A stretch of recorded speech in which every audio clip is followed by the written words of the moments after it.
sallallahu alayhi wasallam said, whosoever's vision, their focus, their attention is on this dunya. That means when they wake up in the morning, the first thing they're thinking about is what I got to do today in this dunya. How am I going to make some money? How am I going to do this? How am I going to do that? This is all they think about.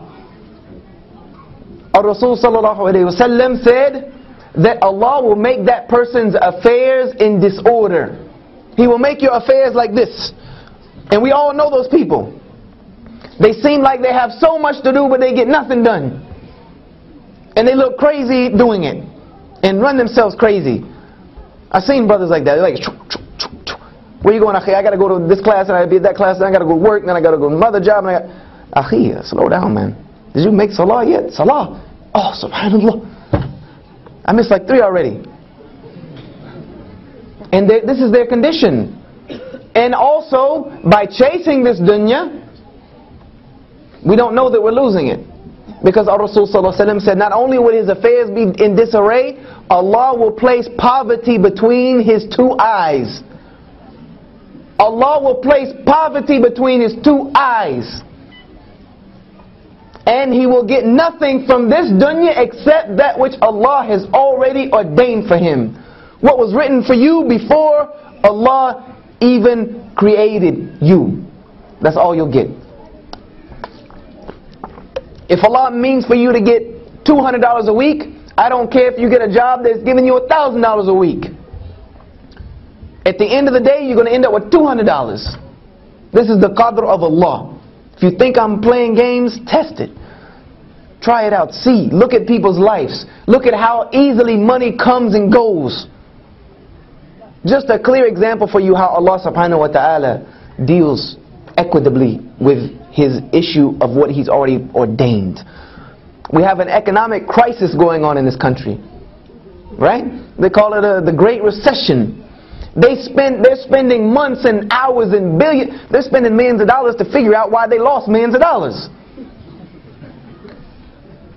And they still haven't come to the conclusion. They still don't know why they lost all that money, man. When as soon as it happened, I already knew. You know what happened? Allah subhanahu wa ta'ala says in the Quran that He will destroy riba. He will destroy riba, usury.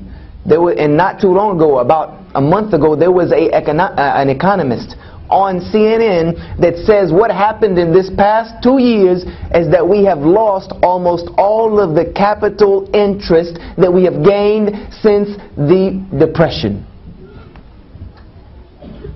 Yes, you have, because Allah subhanahu wa ta'ala promised that He will destroy this usury. So you can go ahead and build the system back the way you had it, and the same thing is going to happen. This is the qadr of Allah subhanahu wa ta'ala. I don't care how much wealth you think you have, if Allah has already written for it to be this much, that's going to be it. But also, our Rasul sallallahu alaihi wasallam said, whoever's focus and their mind is on the akhirah, on the hereafter, that means that the akhirah is first. And the way you can look at this, and I'll explain in a minute, I'll tell you the way you can look at this. He says whoever looks at the akhirah first, Allah subhanahu wa ta'ala will make his affairs in order. In order. That person, no matter how much they have to do, they will be at peace in their life and their affairs will be in order. Have you ever wondered, have you ever looked at a brother, and I'm going to give you a perfect example, right here in Minnesota. Look at a brother like Sheikh Hatem. How much does this brother do, man? How much does this brother do? But every time I've met him, he's at calm, at ease, and peace. He never seems like he's in a rush. Never seems like he's in a hurry. How many of you ever met him and seen him where him be frustrated and be like, man, I gotta go. He comes here all the time, helps. He's a medical doctor. He lives, subhanallah, almost an hour and a half away from here. I couldn't even go to his house for lunch because he lived so far away from here. He had to come here to see me. I know another brother like this, Imam Safi Khan. He was the imam of a community, and what I mean by the imam was that he was the imam. He solved every single problem that appeared in the community. He worked from Fajr till late into the night. And he never turned anyone down. And he had time for all of these things, to be the imam, to be the leader of the school, to deal with Muslims, all the different problems that were going on, to learn his studies, to go travel and speak here and do this and do that, to start an Islamic school, to start an Islamic bank. We look at the scholars of our past, who were not only scholars of deen, but scholars of dunya.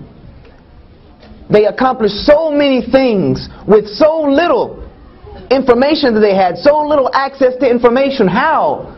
Because Allah subhanahu wa ta'ala made their affairs in order. Everything they did was done with Allah subhanahu wa ta'ala's blessing, with the barakah of Allah. And anything with Allah's barakah is better than everything without it. And also, he said that his affairs will be in order, and Allah will cause the dunya to come after him. Will cause the dunya to come to him.